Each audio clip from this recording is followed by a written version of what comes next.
Hey everybody, welcome back to another episode of Design and Move. My name is Ryan and I'm here with our crew today. Got it. My name is Hunter Schweitz. I'm a movement specialist here at Fluid Health and Fitness. And I'm Ashley LeBourne, Doctor of Physical Therapy. I work at Pure Strength Physical Therapy and Performance Training. Today, guys, we're going to go into another topic on the shoulders, and this time we're going to talk about the asymmetry of the shoulders. We want to start off by giving you a brief description of how the body is supposed to look in terms of its anatomic positioning. Oftentimes, muscles in the front of the body, like the hip flexors and the quads, will pull the pelvis downward and create an excess pressure or curve of the lumbar spine. You can notice that if this goes even further, so if I pull it down further, the rib cage will elevate and ascend. This places all the muscles that attach from the rib cage to the shoulders into an altered position and can impact the health of the movement of the shoulder joint. Traditionally, we all have one side of the body that's overworked or overused. We use it all the time. And because of which, it's going to create a one-side dominance and pull the pelvis down just on one side.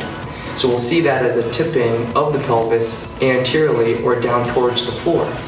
What we don't know is that by doing that, it actually creates a functional leg length increase.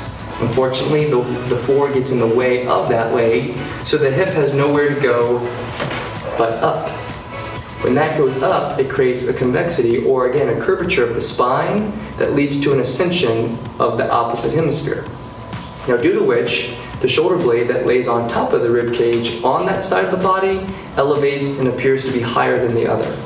So instead of the muscles that attach directly from the shoulder blade to the rib cage acting on that shoulder, making it look ascended, it's actually the positioning of the shoulder on the rib cage. So we love what we're going to talk about. We hope you enjoyed it. If you like it, make sure to like and subscribe, or you can reach us at our website at fluidhealthandfitness.com, or you can reach out to Ashley. My website is pureyoga.us and click on the tab that says Pure Strength. All right, guys. So again, a lot of information to cover. We want to get right into it. Let's get started. One of the shortened muscles that we'll talk about in this distortion is the quadratus lumborum, aka QL. We'll call it QL from here on just so it's a little less awkward because that's a long mouthful. Yeah, it's going to be awkward. Right, right. And so this muscle is often responsible for that one-sided or both sides, that back pain that people get. And the muscle itself runs from the spine all the way out to kind of that pelvis. Some people think of it as the hip. So as you're looking, it's basically right there. When that gets shortened, as you can see, it creates that side to get compressed and elevated, and it can cause the other side to have the dysfunction that we're going to talk about today. So what we're going to show you how to do is use this awesome lacrosse ball to actually release that QL muscle so that it's not as tight and shortened, and try to get that length back so then we're dropping down that side of your hip, pelvis, and low back. So we'll need that lacrosse ball. We have a table here, you can do it on the ground. When we first started this, we talked about the right side being compressed and the left side coming up and the shoulder lifting. And we do that because the liver lays underneath the rib cage and it helps to pull the rib cage down so that it can actually assist the oblique at holding that whole rib in that fixed position.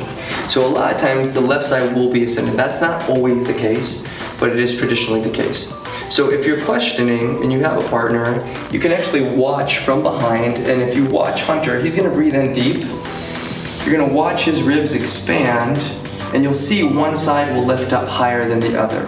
And then that's gonna tell us where we're gonna put the ball. If you're watching his shoulders, it will look like that left shoulder is coming up higher than the right shoulder in relation. And so we know that the right side is the side that's tight. So when we go to place the ball, we're basically going to find the spots, and you can palpate on yourself.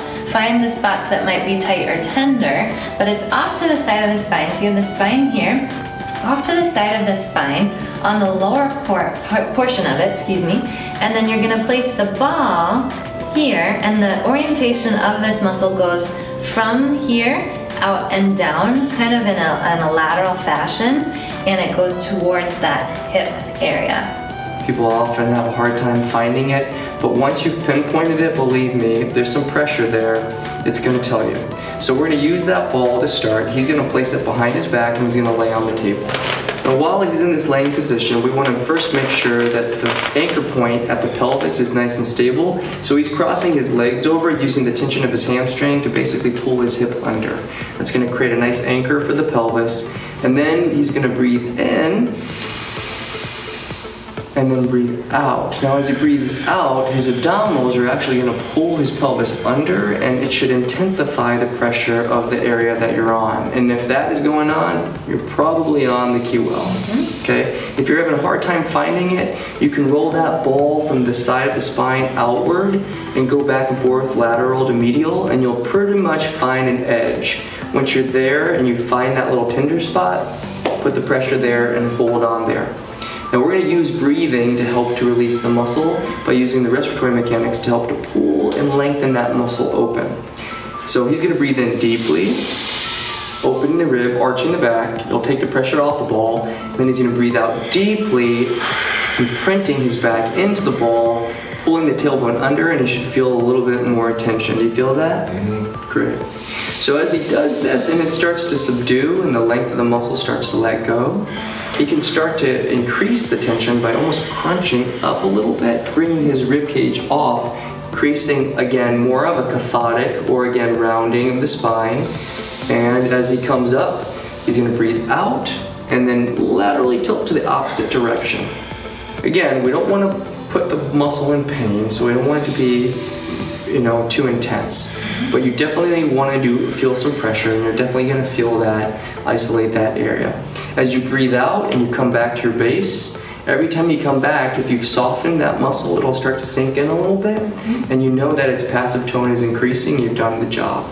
Okay, so we would go through about maybe 6 to 10 breathing patterns. Breathe out deep for 4, tilt gently to the left. Again, if we're targeting the right side. Once you're done and you feel that muscle relax and lengthen, we want to get into the other side of the body and actually start activating and strengthening the muscles that help to hold that rib cage down on the other side. In this case, it's going to be the external oblique. Let's get started. Let's go. Before we get into activating the external oblique, we want to show once again the relationship and how it can actually surface in the body. So if the right leg is functionally longer because of that discrepancy and the tension in the front of the hip, it'll shift the hip up, and if you can see his foot, we've bolstered it up off the ground to really create a gross magnitude of what that distortion looks like. So you can see how that can compress in the spine, and this compresses. Now we just use that ball right there to help to reduce that. So hike your hip up here on the left side, Hunter. Bring the left up so that it pulled it back down. If this is compressed and compensatorily tight, then again, you would see it like so. So now that we know that, we're going to place him on the table and we're going to actually get into turning on that oblique and maintain the level pelvic alignment. Hunter's on the table and we're going to first get him set up in the right position. We want to make sure that his feet are grounded on the floor, and you'll notice his knees are bent about 90 degrees. Now what we want to do is make sure that the legs don't widen out at any point in time. We want to try to keep him within the hip line, right? So here's his hip line right here. We want him to be slightly inside of it. And you may even want to put a ball or something in there just to give you a little marker to focus on, okay? Either way, he's going to leave it floating. And then we want to try to get the air out of his lungs so that we can first define what abdominal pressure or the engagement of your abdominals really looks like. So if he breathes all the air out, he's going to find his lower back on the table. And then he's going to start feeling that abdominal pressure, right? You're going to really get a good, strong contraction of your abdominals. So that is something that you're going to want to remember, because the length of the breath out really has a strong impact on being able to make this effective over the course of time. Okay? So the other point is that he's going to support his head with his right hand. Remember, we're still working on the left hemisphere of the rib cage. He's going to support the head and brace the head into his fingertips. And this basically is going to be a little platform so that he can lift the whole torso up. I don't want him to use his arm and pull the arm in and crank his neck into extension. Okay? So he's just going to use this to support. And you can tell that it's actually the right position if you actually took your chin down and you feel a softening of the pressure on the base of the skull with your fingertips. You're not using your extensors, you're taking your neck out too excessively. Okay? So now that we have all that set up, the actual movement is going to be a forward crunch, pulling his torso up off the ground. He's going to reach his arm out into protraction, meaning he's going to glide the shoulder forward come up as high as we can go, and then rotate in towards the midline or plinth as much as we can without starting to compensate on the other side. Okay? So come on up. He's going to breathe all the air out, get his ribs nice and low. He's going to breathe in and lift up. Reach across, rotate, bring the rib in towards the other hip, and then breathe out slowly.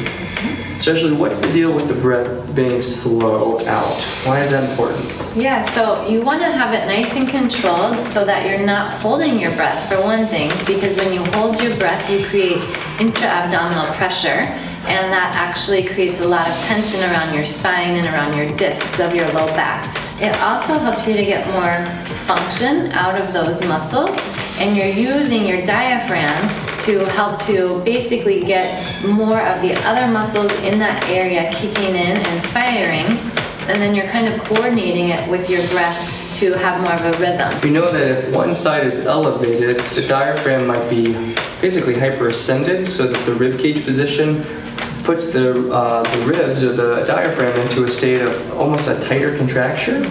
So you always trap air up in that portion of your lungs, and you're never getting a full breath. But basically, by doing that, you're never fully getting oxygen saturation. You're having a hard time being able to provide your body with the most universal necessary thing ever, and that's air.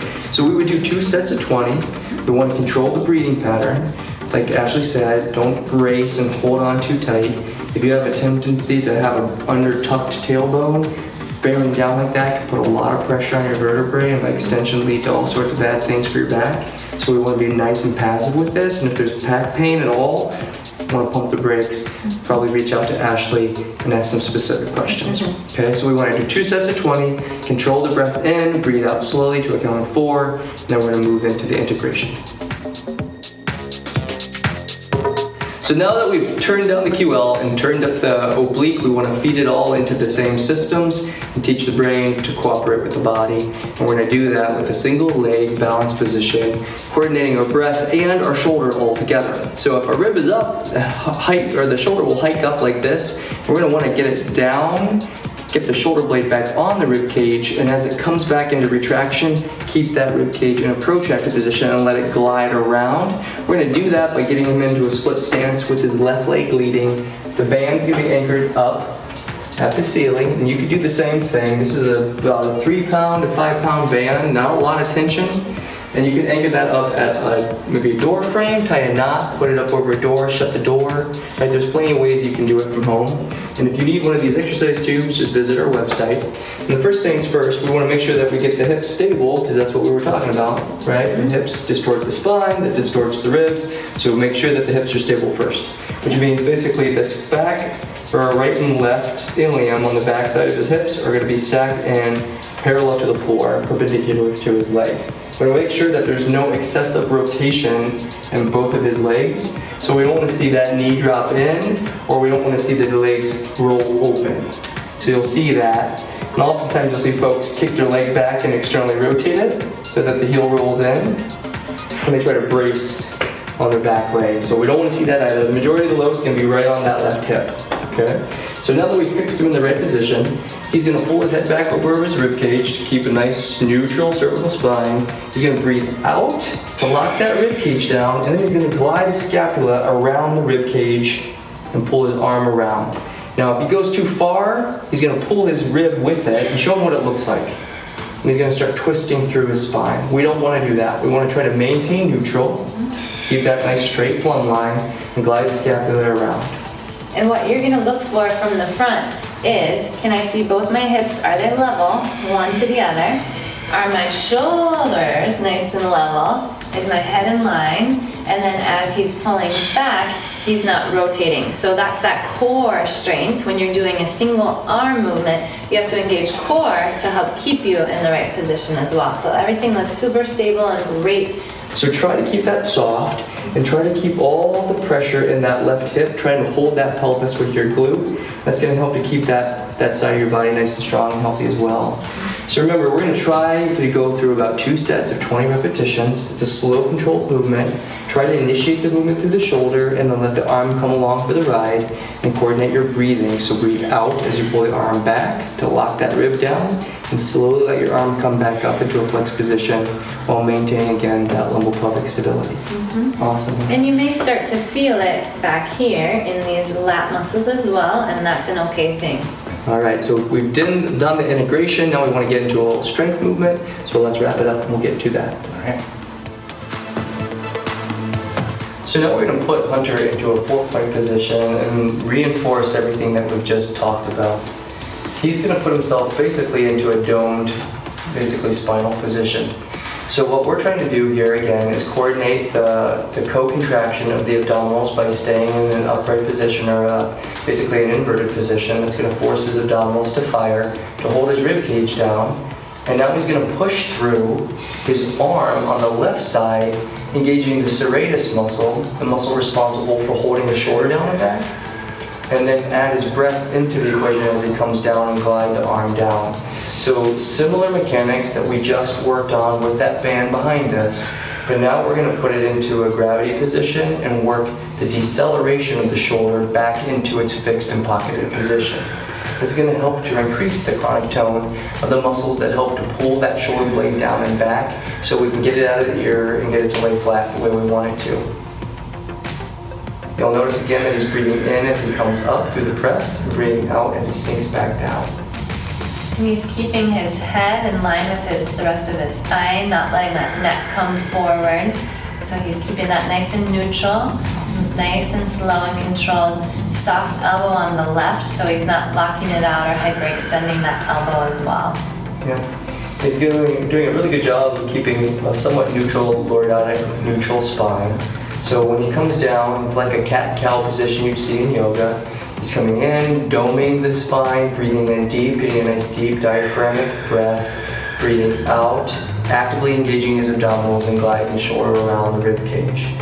Teaching the rhythm of that scapulothoracic connection, or the way that the rib is in contact with the spine or with the scapula, is going to help to reinforce this on a neural level with the coordination of his breathing so that this becomes reflexive. If you do it right, you're going to really feel this. Again, a tendency we see is with folks, they'll excessively rotate through the rib cage. So they'll start to pull the arm or the rib up. Like so. They'll start to pivot through their back and their hips. We'll start to see the neck drop down to the ground, right? Especially as they sink. They'll come down and sink and the head will fall down. Or the shoulders will start to shrug up and you'll start overusing your elbow traps. These are all things that say, probably a good idea to pump the brakes, reduce the load, don't do as much, and work up to it. And what we would want to do is, again, about 2 sets of 20 repetitions. By providing that tension over the course of multiple sessions, we start to change the muscular relationships to help fix the joints where they belong so that we don't see this change our posture from our day-to-day activities. So guys, thank you for joining us. This was another episode of Design to Move. This was a little bit of a detailed one, so we appreciate your patience and listening to all we had to say. If you have questions on the specifics of this, we'd love to hear from you. Ashley would love to chat with you guys too if you have specific pain or injury cycles. Yeah. If there are limiting factors in the way that you can get into these positions, maybe there are pain or already injury cycles present, Sure. you're going to want to talk to her before you go into these types of activities. We try to give you a general understanding so that you can apply it to your own practice. But there's always a one-off, so make sure to reach out to her. And again, what was your website? Yeah, if you need me, my email is ashley@pureyoga.us. And you can find more information on me at pureyoga.us and then click the Pure Strength tab. Beautiful. Thank So, you. guys, again, thank you for joining us. This was another episode of Design to Move. We want you to stay in motion, so keep on applying all the techniques and watch for next week's episode. We'll see you soon.